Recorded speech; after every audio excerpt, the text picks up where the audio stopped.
Hi అండి, అందరికీ నమస్తే. కొర్రలతో మనం కూరగాయ ముక్కలేసి పులవ రైస్లా చేసుకుందాము. నేనైతే దొండకాయ, క్యారెట్, క్యాప్సికము, 2 పచ్చిమిర్చిలు, 1 టమాటో తీసుకున్నాను. కొలతలతో చూపిస్తున్నాను, ఎవరైనా ట్రై చేయండి. ఒక గిన్నెలో 2 గ్లాసులు కొర్రలు పోసుకొని శుభ్రంగా పిసుకుతూ ఎల్లో వాటర్ వచ్చే వరకు కూడా 2-3 సార్లు కడిగి సింక్లోకి పోసేయాలి.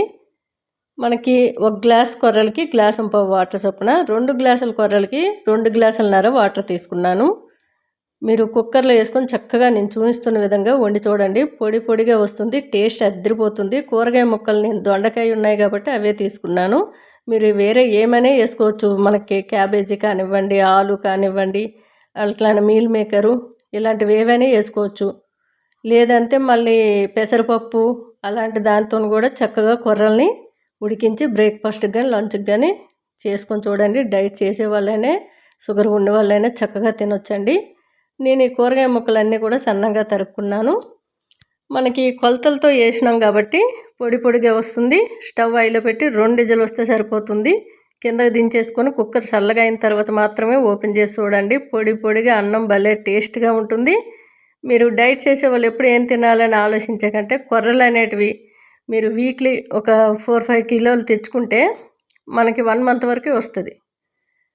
డైలీ వండినా సరే వస్తుందండి. మేము 4 మెంబర్స్ని తింటున్నామా, 5 కేజీస్ తీసుకొస్తాను కొర్రలు.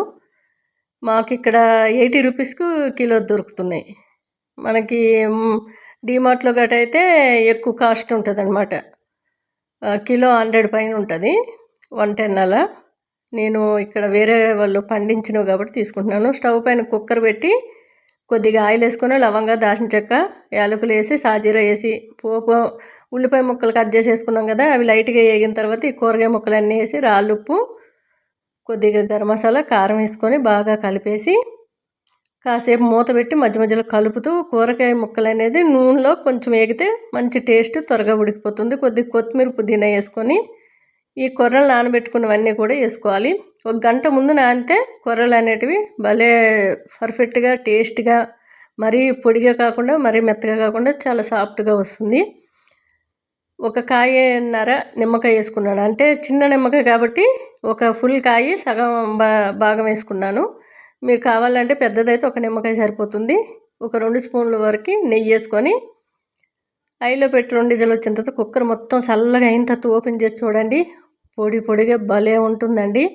మనం రైస్ కానివ్వండి, కొర్రలు కానివ్వండి 1 గంట పాటు నానబెట్టినట్లయితే మనం ఎక్కువసేపు మనకి మెత్తగా సాఫ్ట్గా ఉంటుంది, లేదంటే గట్టి పడిపోతుంది అనమాట. టేస్ట్ అదిరిపోయింది. నచ్చితే ట్రై చేయండి.